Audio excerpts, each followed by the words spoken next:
ada 3 towel yang ibu beli ni tau. So ada kat beg kuning tu. Kalau korang mencari towel yang murah, lepas tu ikutkan dekat sini towel ini. Okay, kalau korang tengok kat sini, mula-mula ibu rasa macam sedap ke air kan. Jom kita try. Ibu dah bawa siap pam air ni. Okay, ikutkan ibu approve dengan dia punya penyerapan. Okay, kalau ikutkan yang jenis yang orang kata tak serap air tu, dia akan macam terapung tau. Yang ni dia memang cepat serap air. Mula kita tengok macam serap ke ni?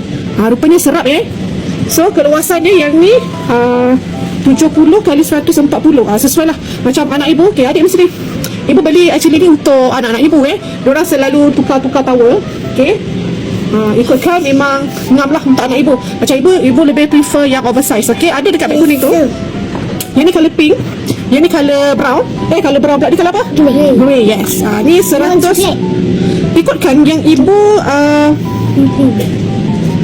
apa? Ni colour apa? Coklat lah. Colour brown. Dia macam colour Cream.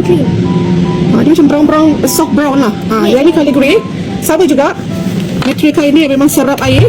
Okay, cepat dia serap. Maksudnya approve. Jadi dia murah je korang, tak mahal pun. Okay, dia tak adalah tebal sangat ke apa ke, tak ada. Okay, nak balutkan si Hera ni pun biasa dah ibu lepas mandi dia akan balut macam ni. Dia akan balut macam ni.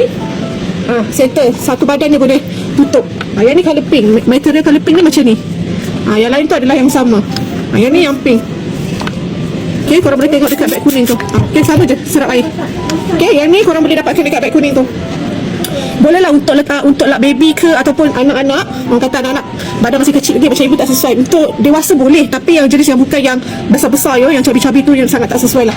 Yang ni yang kurus-kurus still boleh pakai. Untuk anak-anak pun still boleh pakai. Macam ni.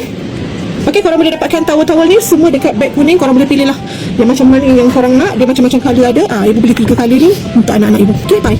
Beg kuning.